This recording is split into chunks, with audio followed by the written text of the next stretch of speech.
I have gained a recent fascination for Greek mythology, and it started with a question that I asked in the silence of my head before I went to sleep one night. It had to do with the beginnings, the origin, the alpha omega question.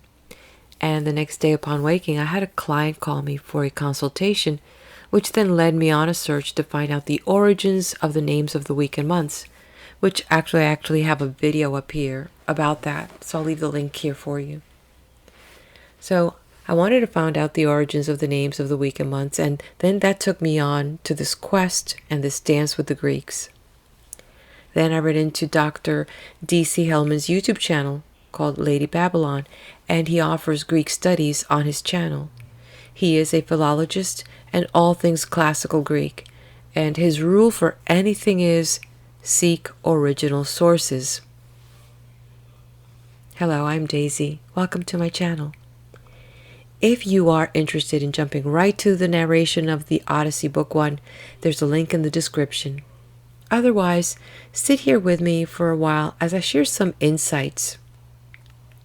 Also, I'd like to take a minute to thank you who have taken the time to hit that like button, to leave me comments, to share videos. Please know that reading your comments make my day and give me more incentive to continue sharing these interests. Now, most people have read the Odyssey probably in junior high school. Unfortunately for me, my parents moved out of the United States right around that time where I would have been reading this book, and they moved back to their homeland in the island of the Dominican Republic, where that was not part of the studies at the time. So, if you notice that sometimes I may be off with some of the words, it's this dual language that occasionally trips me out. I discovered Hesiod's Theogony, which again, I do have a video I made on that, so feel free to check it out. I'll leave the link here. And it described the creation of the world, and it contained the stories of gods, drugs, sex, wine, incest, and more. I've learned that there are traces of truth woven in the fabric of history, in poetry, hymns, journals, philosophical, astronomical, and medical essays. These traces have been left as treasures in the form of ancient tablets, papyrus, holy texts, and other literary works such as art, pottery, and artifacts. It is said that around 700 BC, the poet Hesiod offered the first written cosmogony or origin story of Greek mythology. Yet, I find it interesting that Homer's Odyssey came first. And as we read the books of the Odyssey, we can begin to piece together a family tree. Perhaps that's how Hesiod came to put together the cosmogony of Greek mythology. The Odyssey is one of those original resources. It is an epic poem in 24 books, originally written in Greek. The poem is the story of Odysseus, king of Ithaca, who wanders for over 7 years trying to get home after the Trojan War. Now, some people really believe that the Trojan War could have happened, and others are just passionate about the myth story behind it. So, as a time traveler, I can only report back what has been recorded in history, and to that end, please make sure to look at the resource and the source links I've left for you in the description of this video. They're quite plenty. The Odyssey is a true treasure, and while there are many themes, the main one is that there's great power in using one's cleverness and ingenuity over brute strength. A lesson that perhaps many of us come here to learn. Yet, more can be gleaned through the landscape of words offered by Homer, such as the traces of beliefs and culture, lifestyle, rituals, and more. And we get a glimpse of that world because of that. This epic poem in Greek is an original source. Now, to find a close translation that can both offer the words and bring the meaning, that richness of meaning in the grouping of those words, is the ideal for anyone's language. Looking at Greek words is my new hobby, and I am discovering that some of the texts that have been translated from the original Greek to include the Bible, which was translated from the Greek Septuagint, have words omitted. The question I ask is, were words omitted intentionally or out of ignorance? Either way, by doing so, I believe that our history has been altered, and many of us may discover that the religion that was passed on to us is based on blood sacrifice, blood drinking, pedophilia, and necromancy. I would not ask you to take my word. The sources and the resources and tools are easily accessible on the internet, and anyone who wishes to go to the true fountain and original sources and is not afraid of what they will discover may very well need to brace themselves. I assure you, the truth will set you free. We depend on individuals who have dedicated their lives in translating words and symbols used by previous cultures such as linguists and philologists, so that we can have a better understanding of those who came before us and also how we got to where we are today. I find it important to use the imagination to picture what it would look like in those particular time periods, especially around the time where Homer's Odyssey was written. What we consider outrageous were normal occurrences, such as marrying a girl of menstrual age, which would be as early as 12 years old, or giving your 7-year-old Spartan son up and turning him over to the state, where they were organize them into companies and they would study and train military things at that early age. Priestesses and magis were the doctors of the era, and temples were not only a place of worship, but also health clinics. Christing was a process. Mystery meant a procedure. And necromancy was a big thing, which involved people getting high, put into a death state, and being resurrected so that they can talk to the gods and experience ionic life. That was quite the thing. Perhaps much hasn't changed. One medical source is Galen, whose time period was 129 to 200 AD. He used cannabis for its therapeutic properties and mood enhancement. Many people may not have heard of Galen, but have heard of Emperor Marcus Aurelius. Well, Galen was his physician, his doctor, and he continued through the reigns of Marcus' successors, Commodus and Septimius Severus. He also wrote many medical treatises, and these are original sources. And common sense draws us to understand that religions did not sprout from a vacuum, but from a culture and its people's needs for more. The Greek was and is an incredibly rich language, and it seems that all other languages pale in the ability to capture a description or feeling. Another thing that was common in those days was slavery. It was widespread across ancient Mediterranean. Slavery was especially prominent through, and not exclusively, in classical Athens from 5th and 4th centuries BC, and also Imperial Rome from the 1st century BC. Both societies practiced chattel slavery, a form of absolute servitude in which enslaved persons were owned as property and could be subjected to physical violence, sexual exploitation, torture, and death with impunity. Neither Athens nor Rome enslaved people based on ethnicity or skin color, but they did discriminate by enslaving non-citizen foreigners, a majority of whom were captured during war or sold by slave traders, known as laces. Homer avoids potential for conflict in the epic poem, the Odyssey, by placing many of the hero's adventures in a fantasy world that cannot be mapped onto the real Greek geography.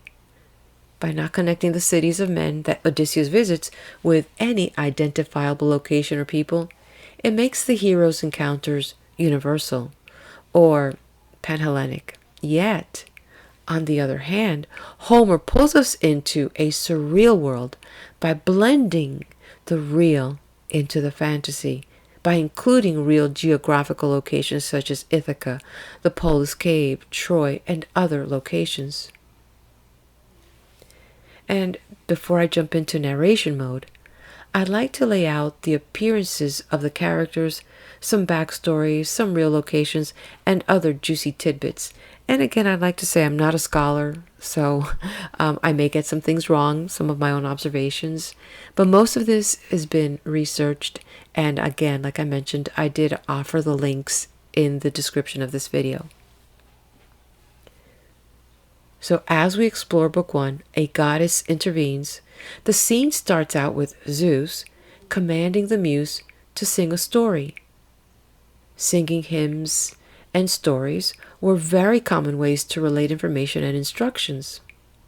And so that's why these documents are really crucial as far as being able to translate them so that we can understand how the culture, what were they doing, what were they, what was their everyday life like. So it is in Book 1 that we are introduced to the gods of Greek mythology. I was contemplating and attempting to see if there was any other documentation prior to Homer or Hesiod mentioning the Greek gods. And the only other recorded mention of gods were not from Greece, but were dating back to 4500 BC from Sumer, or the land of civilized kings, which flourished in Mesopotamia, now known as modern-day Iraq. The Sumerians created an advanced civilization with its own system of elaborate language and writing, architecture, arts, astronomy, and mathematics. And their gods had different names, yet the gods were otherworldly. And that is for another video. So, as Homer's Odyssey unfolds, so too the cosmic family tree of the gods. We learn of the Muses, who dwell on Olympus, and these are the 9 daughters begotten by great Zeus: Cleo, Euterpe, Telea, Melpomene, Terpsichore, Erato, Polymnia, Urania, and Calliope, who is the chiefest of them all.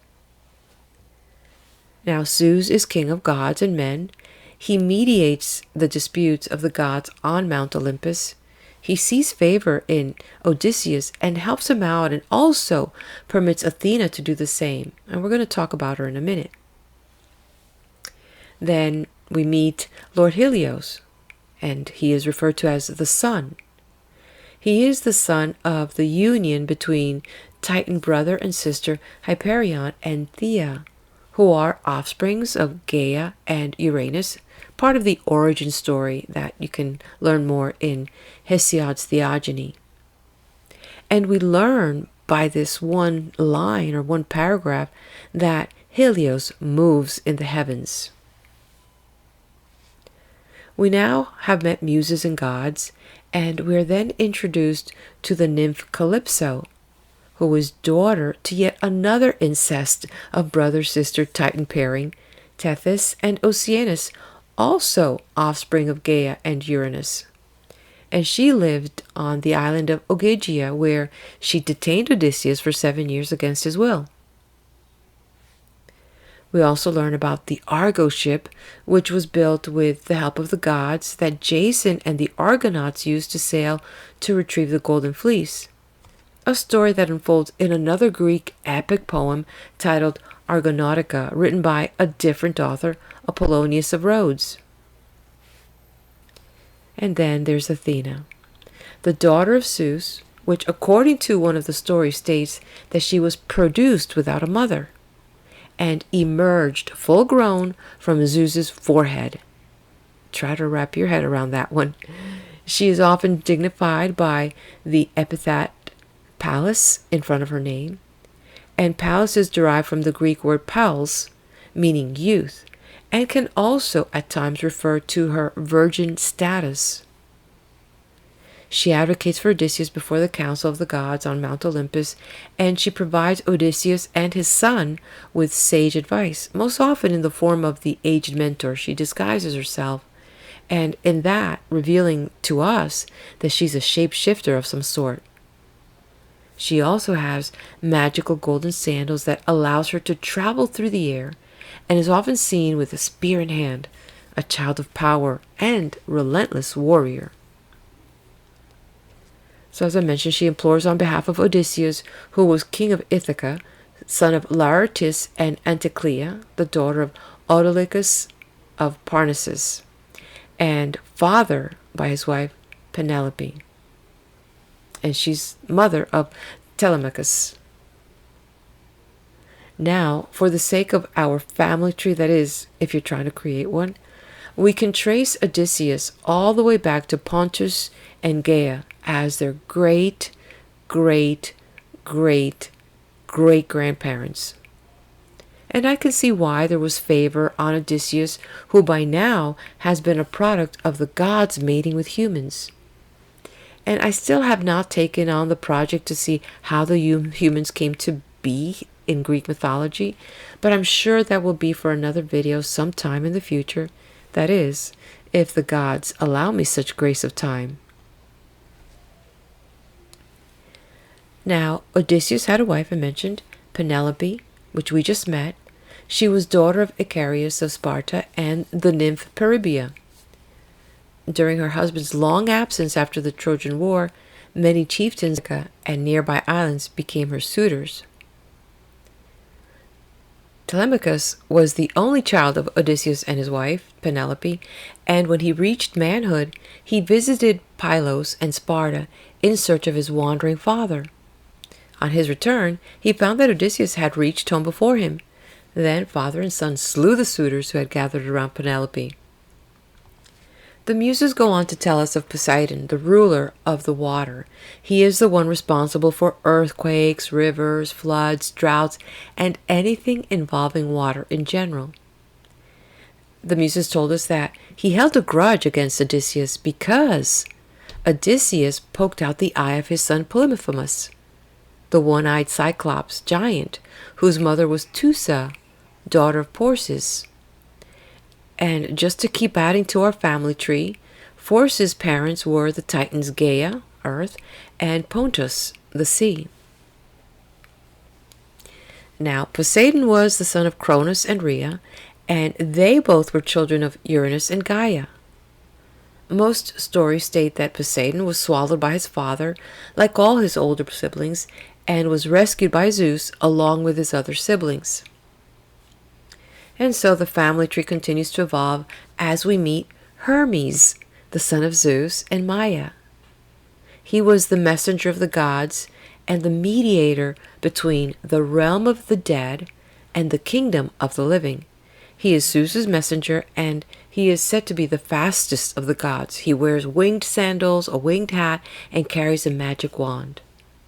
And so it's really important to keep in mind that as we're reading just a very short section of this Odyssey book, just in book 1, we're meeting all these characters and traveling to all these places, and we're being told of the richness of the culture. So keep that in mind as we get to the narration real soon.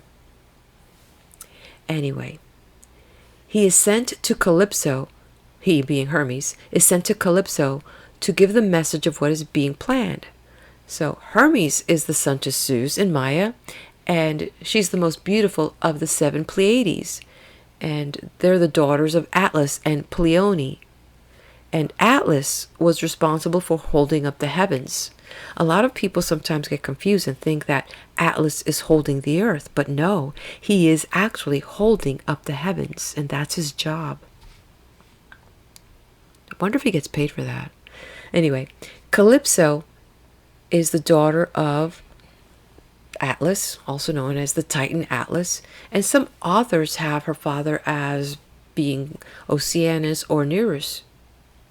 She is a nymph and lives in the island of Ogygia, like we mentioned earlier, and Calypso falls in love with Odysseus upon meeting him and pretty much keeps him charmed and captive.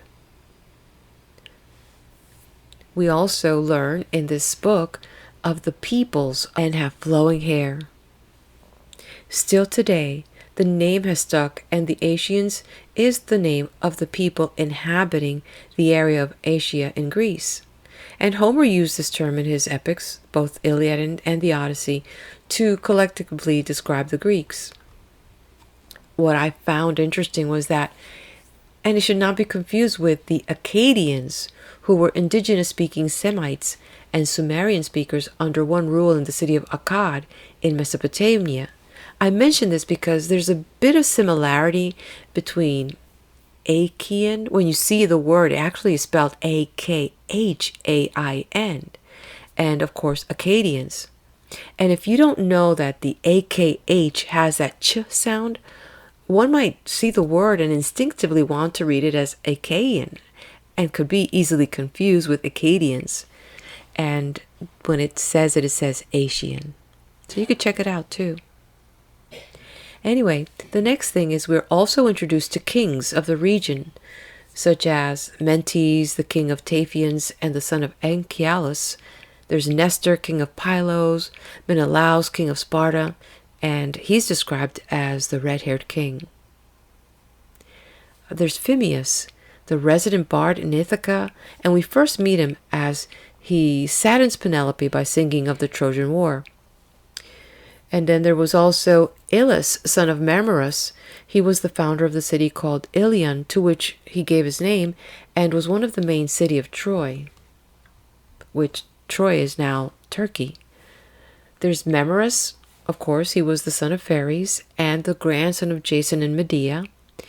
He was the father of Ilus and Ephira, and skilled in the art of preparing poison. And it's interesting because Medea is known to be this priestess that had a lot of magical awareness and herbs and things like that. So that'll be interesting if I get a chance to look into that story for us. So anyway, he had the knowledge of herb and alchemy. He had the knowledge on how to poison arrow tips, and that was a very popular way to neutralize a target. So he was sought after for his skills.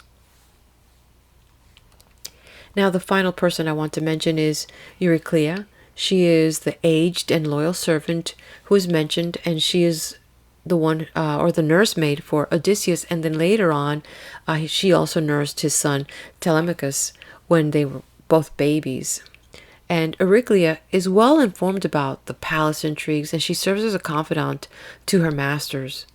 And I don't know, but for me, for some unknown reason, I see her being more than just a nana or the nursemaid. I kind of picture her as a high priestess or some type of priestess with awareness of very occult things. So now, come with me as we go island hopping, checking out some of the real and fantasy locations mentioned in Book 1. There's the island of Ogygia, and this is where Odysseus is held captive for more than 7 years, and it's ruled by the beautiful nymph, the beautiful sea nymph, Calypso, who wished to have Odysseus as her husband. Then there's Ithaca, which is a Greek island located in the Ionian Sea, off the northeast coast of Kephallonia and to the west of continental Greece. Ithaca consists of 2 limestone masses connected by a narrow peninsula that curves to form the head of a gulf facing the Greek mainland, and it is separated from the island of Kephallonia to the west and by the Ithacus Channel, located in the region of Messenia, Greece. And this is Telemachus' first testing ground on his larger rite of passage, which refers to ceremonies or events that signify or bring about the transition from one phase of life to another. And that was a big thing back then, these rites of passage.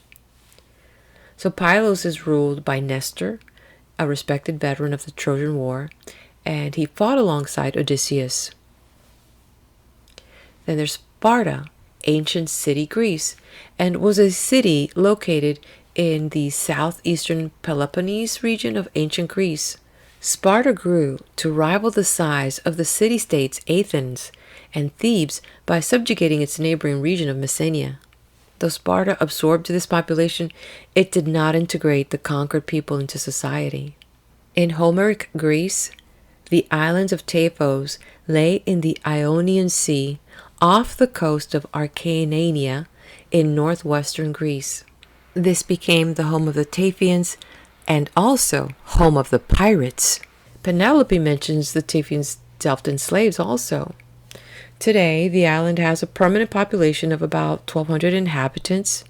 It covers an area of almost 20 square foot mile. The village of Kautomeri, that is located high above Vathi, is the capital of Menganisi. During prehistoric times, Menganisi was known as the island Taphos. Other locations mentioned: Dulidion. Recently, historians are discovering documents that show the modern island of Ithaca cleared called Dulichion, confirming this to be a real place. Then there is the Homeric island Same, also known as Samos, and the wooded Salanthos. And also one of the places mentioned is Troy, which is an ancient city. Today it is modern-day Turkey. And they mentioned also the Argos and the ships. So a side note back to history, the Battle of Argos has been recorded as taking place in 272 BC, and it was fought between the forces of Pyrrhus, the king of Epirus, and the alliance between the city of Argos, the Spartan king Arius I, and the Macedonian king Antigonus Gonatas. The battle ended with the death of Pyrrhus and the surrender of his army. And as we move on to now the narrative, we hear Sue's heed a warning. Greed and folly double the suffering in the lot of man. Welcome to the Odyssey. Sit back as I turn the page. Book 1. A Goddess Intervenes. Sing in me, Muse, and through me tell the story of that man skilled in all ways of contending, the wanderer, harried for years on end, after he plundered the stronghold on the proud height of Troy. He saw the town lands and learned the minds of many distant men, and weathered many bitter nights and days in his deep heart at sea, while he fought only to save his life, to bring his shipmates home. But not by will nor valor could he save them, for their own recklessness destroyed them all. Children and fools, they killed and feasted on the cattle of Lord Helios, the sun, and he who moves all day through heaven took from their eyes the dawn of their return. Of these adventurers, Muse, daughter of Zeus, tell us in our time, lift the great song again. Begin when all the rest who left behind them headlong death in battle, or at sea had long ago returned, while he alone still hungered for home and wife. Her ladyship Calypso clung to him in her sea-hollowed caves, a nymph, immortal and most beautiful, who craved him for her own.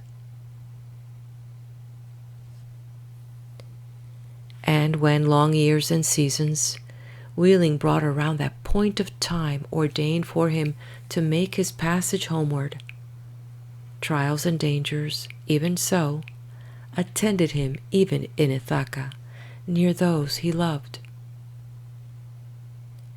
Yet all the gods had pitied Lord Odysseus, all but Poseidon, raging cold and wroth against the brave king till he came ashore at last on his own land. But now that God had gone far off among the sunburnt races, most remote of men, at earth's two verges, in sunset lands and lands of the rising sun, to be regaled by smoke of thigh bones burning, haunches of rams and bulls 100-fold, he lingered delighted at the banquet side. In the bright hall of Zeus upon Olympus, the other gods were all at home, and Zeus, the father of gods and men, made conversation. For he had meditated on Aegisthus, dead by the hand of Agamemnon's son, Orestes, and spoke his thought aloud before them all. My word, how mortals take the gods to task! All their afflictions come from us, we hear. And what of their own failings?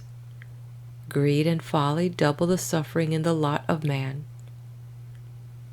See how Aegisthus, for his double portion, stole Agamemnon's wife and killed a soldier on his homecoming day. And yet Aegisthus knew that his own doom lay in this.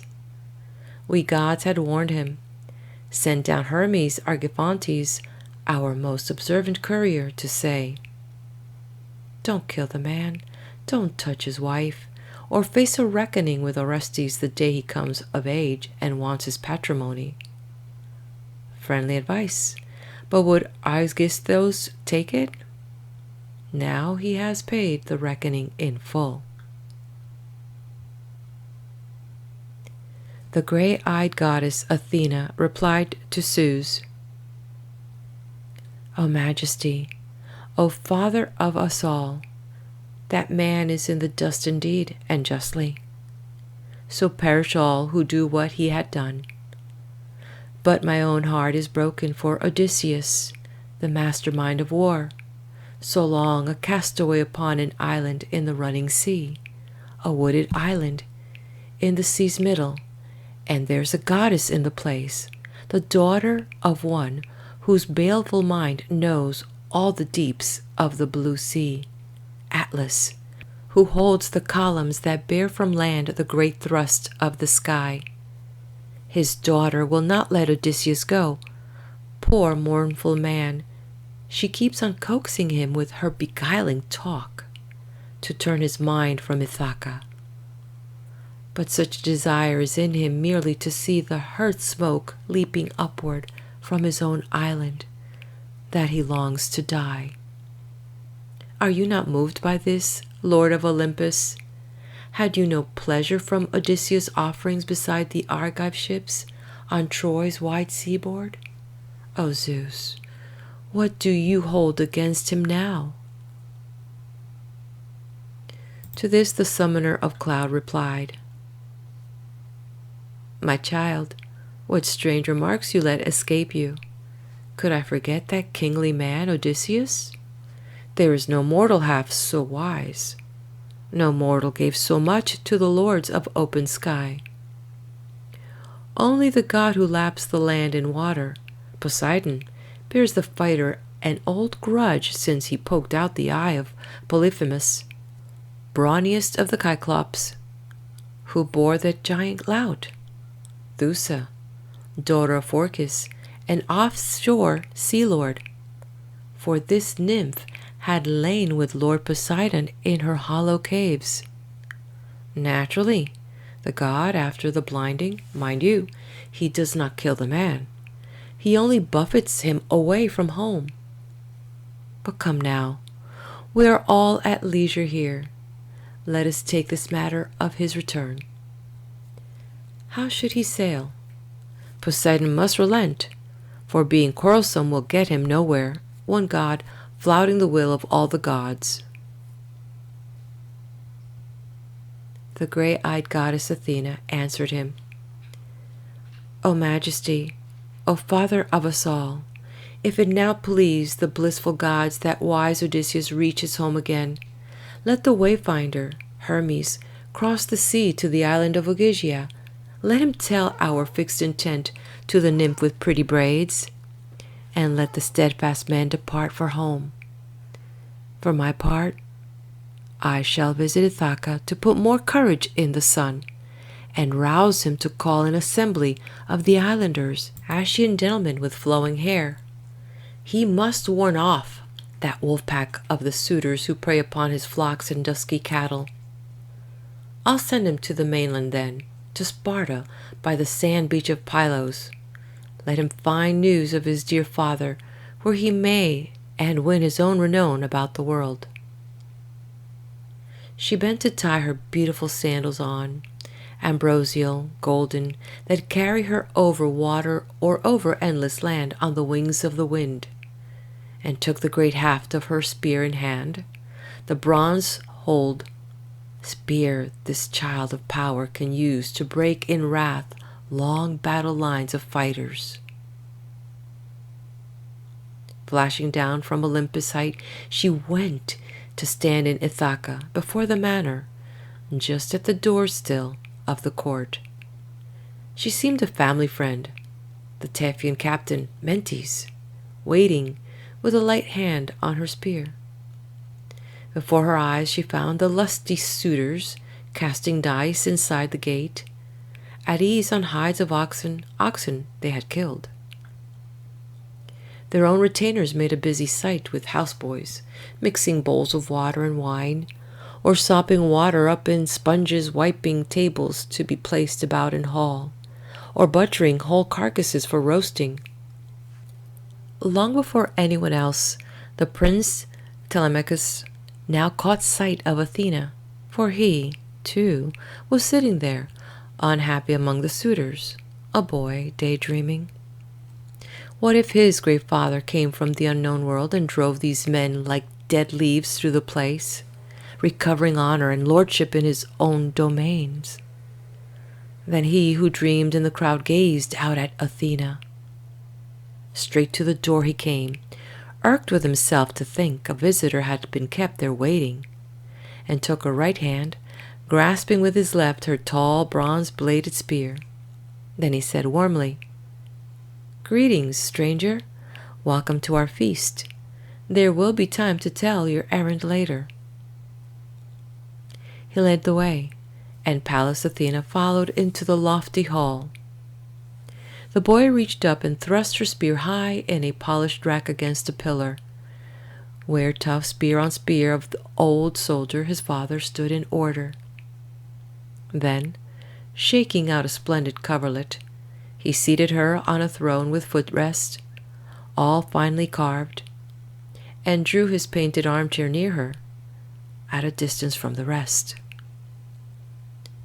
To be amid the din, the suitor's riot would ruin his guest's appetite, he thought, and he wished privacy to ask for news about his father, gone for years. A maid brought them a silver finger bowl and filled it out of a beautiful spouting golden jug, then drew a polished table to their side. The larder mistress with her tray came by and served them generously. A carver lifted cuts of each roast meat to put on trenchers before the two.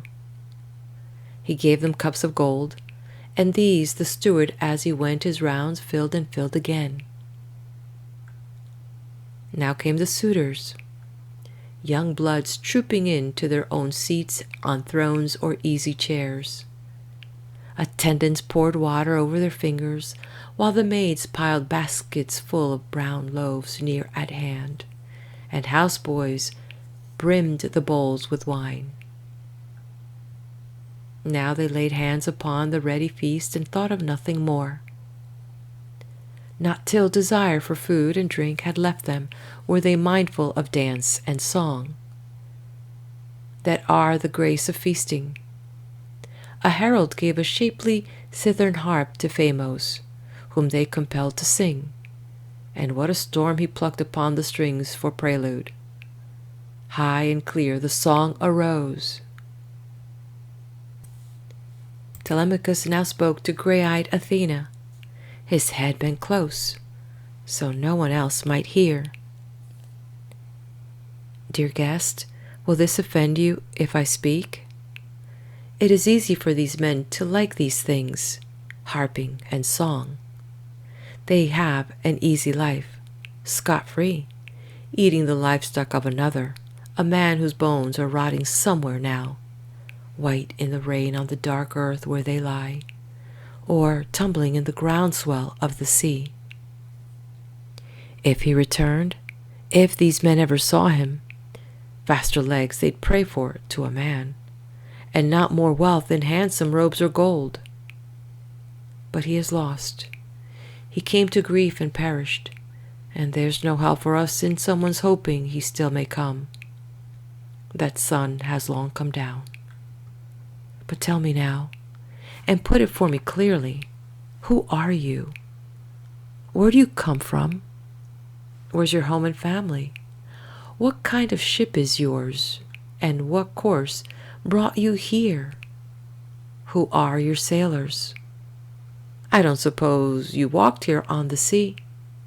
Another thing, this too I ought to know. Is Ithaca new to you, or were you ever a guest here in the old days? Far and near friends knew this house, for whose home it was had much acquaintance in the world. To this, the gray-eyed goddess answered, As you ask, I can account most clearly for myself. Mentis, I'm called, son of the veteran Anchialos. I rule seafaring Taphos. I came by ship, with a ship's company, sailing the wine-dark sea for ports of call on alien shores, to Temesea for copper, bringing bright bars of iron in exchange. My ship is moored on a wild strip of coast in Raythron bright, under the wooded mountain. Years back, my family and yours were friends, as Lord Laertes knows. Ask when you see him. I hear the old man comes to town no longer, stays up country, ailing, with only one old woman to prepare his meat and drink when pain and stiffness takes him in the legs from working on his terraced plot, his vineyard. As for my sailing here, the tale was that your father had come home, therefore I came. I see the gods delay him, but never in this world is Odysseus dead, only detained somewhere on the wide sea, upon some island, with wild islanders, savages they must be, to hold him captive. Well, I will forecast for you, as the gods put the strong feeling in me. I see it all. I'm no prophet, no adept in bird signs. He will not now be long away from Ithaca, his father's dear land. Though he be in chains, he'll scheme a way to come. He can do anything.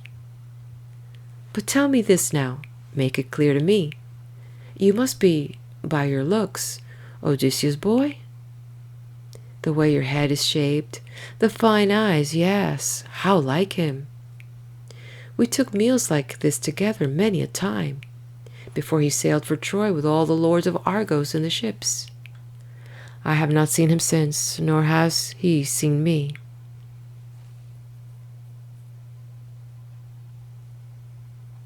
And thoughtfully Telemachus replied, Friend, let me put it in the plainest way. My mother says I am his son. I know not surely.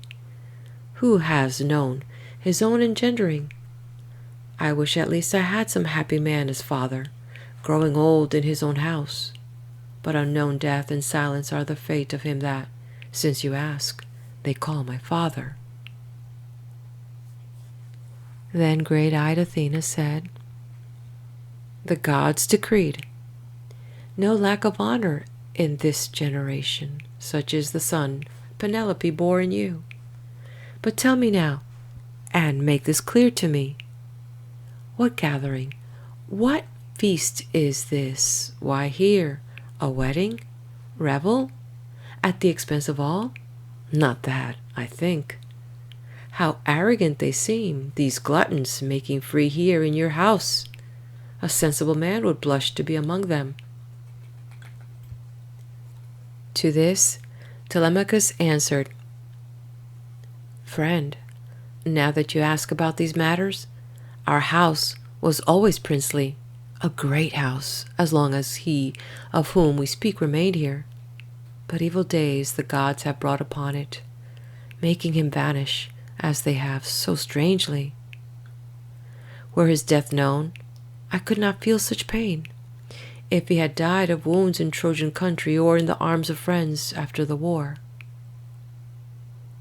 they would have made a tomb for him, the Achaeans, and I should have all honor as his son. Instead, the whirlwinds got him, and no glory. He's gone, no sign, no word of him. And I inherit trouble and tears, and not for him alone. The gods have laid such other burdens on me. For now the lords of the islands, Dulichion and Sami, wooded Synchithos, and rocky Ithaca's young lords as well, are here, courting my mother, and they use our house as if it were a house of plunder. Spurn them she dare not, though she hates that marriage, nor can she bring herself to choose among them. Meanwhile, they eat their way through all we have, and when they will, they can demolish me. Pallas Athena was disturbed, and said, "Ah, bitterly you need Odysseus then. High time he came back to engage these upstarts. I wish we saw him standing helmeted there in the doorway, holding shield and spear, looking the way he did when I first knew him. That was at our house, where he drank and feasted after he left Ephyra, homeward bound from a visit to the son of Marmaris, Aeolus. He took his fast ship down the gulf that time for a fatal drug to dip his arrows in and poison the bronze points. But young Aeolus turned him away, fearing the god's wrath. My father gave it, for he loved him well. I wish these men could meet the men of those days. They'd know their fortune quickly. A cold bed. But it lies upon the god's great knees whether he can return and force a reckoning on his own house, or not. If I were you, I should take steps to make these men disperse. Listen, now, and attend to what I say. At daybreak, call the islanders to assembly, and speak your will, and call the gods to witness. The suitors must go scattering to their homes. Then here's a course for you, if you agree.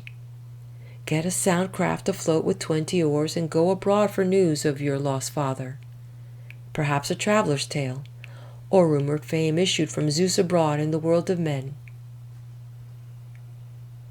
Talk to that noble sage at Pylos, Nestor, then go to Menelaus, the red-haired king at Sparta, last man home of all the Achaeans.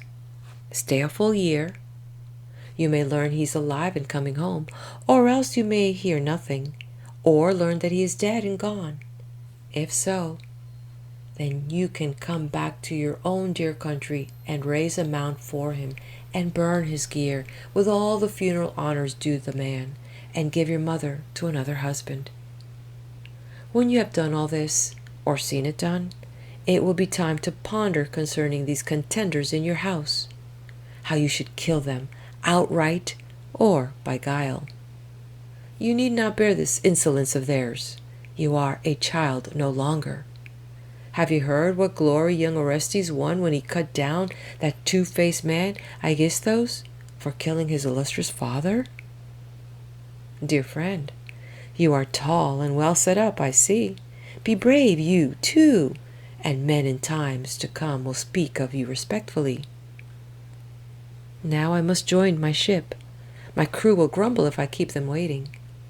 Look to yourself. Remember what I told you. Telemachus replied,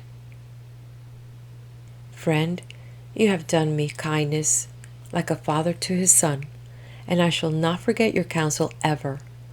You must get back to sea, I know. But come, take a hot bath and rest. Accept a gift to make your heart lift up when you embark, some precious thing, and beautiful, from me, a keepsake, such as dear friends give their friends. But the gray-eyed goddess Athena answered him, Do not delay me, for I love the sea ways.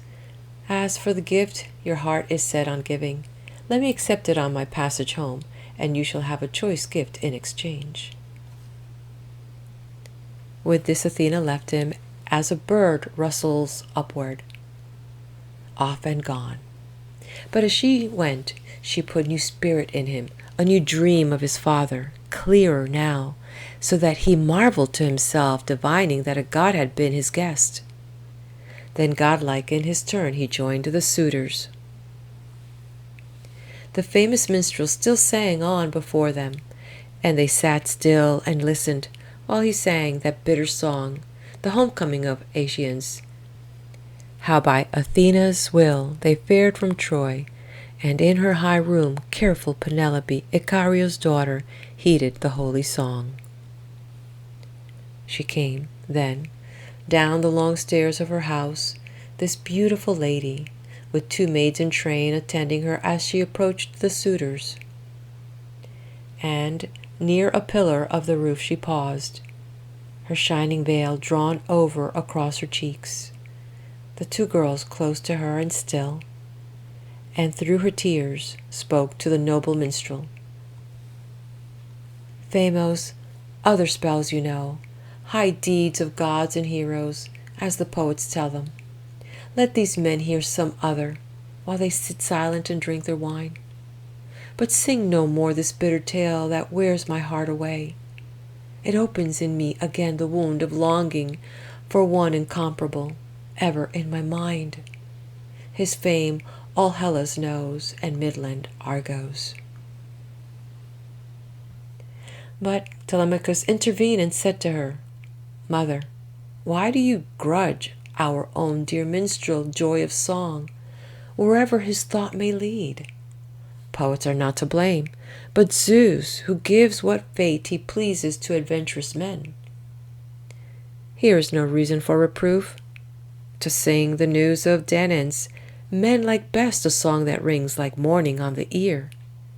But you must nerve yourself and try to listen.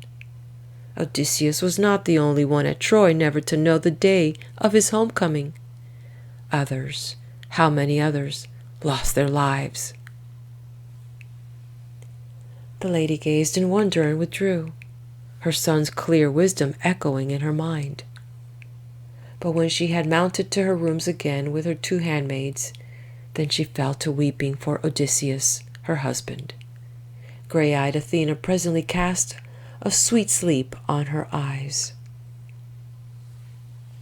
Meanwhile the din grew loud in the shadowy hall, as every suitor swore to lie beside her. But Telemachus turned now and spoke to them. "You suitors of my mother, insolent men, now we have dined. Let us have entertainment and no more shouting. There can be no pleasure so fair as giving heed to great minstrel like ours, whose voice itself is pure delight. At daybreak we shall sit down in assembly, and I shall tell you, take it as you will, you are to leave this hall. Go feasting elsewhere, consume your own stores. Turn and turn about, use one another's houses.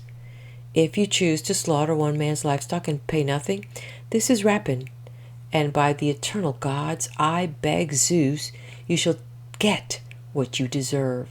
A slaughter here, and nothing paid for it."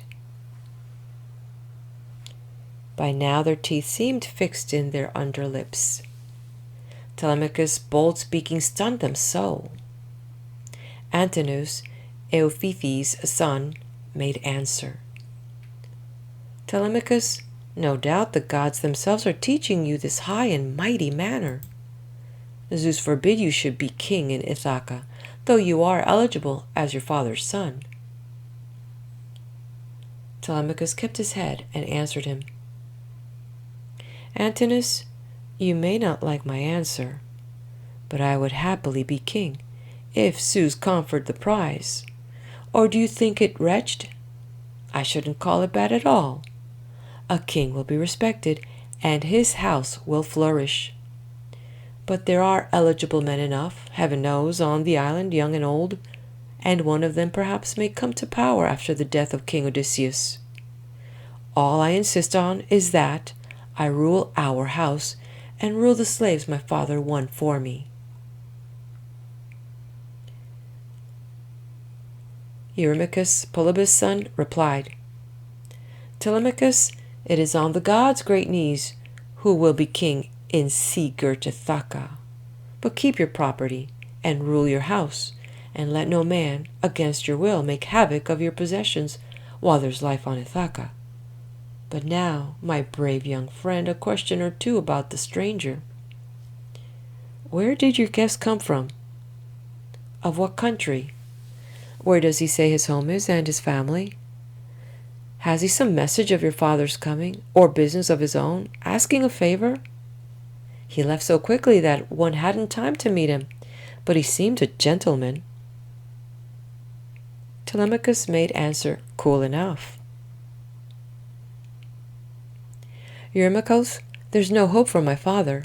I would not trust a message, if one came, nor any forecaster my mother invites to tell by divination of time to come. My guest, however, was a family friend, Mentes, son of Ochaelos. He rules the Taphian people of the sea." So said Telemachus, though in his heart he knew his visitor had been immortal. But now the suitors turned to play again with dance and haunting song. They stayed till nightfall. Indeed, black night came on them at their pleasure, and half asleep they left, each for his home. Telemachus' bedroom was above the court, a kind of tower with a view all round. Here he retired to ponder in the silence. While carrying brands of pine alight beside him, Euryclea went padding, sage and old. Her father had been Ops, Paesoner's son, and she had been a purchase of Laertes when she was still a blossoming girl. He gave the price of 20 oxen for her, kept her as kindly in his house as his own wife, though, for the sake of peace, he never touched her. No servant loved Telemachus as she did, she who had nursed him in his infancy. So now she held the light as he swung open the door of his neat, freshly painted chamber. There he sat down, pulling his tunic off, and tossed it into the wise old woman's hands. She folded it and smoothed it, and then hung it beside the inlaid bed upon a bar. Then, drawing the door shut by its silver handle, she slid the catch in place and went away. And all night long, wrapped in the finest fleece, he took in thought the course Athena gave him. End of Book 1.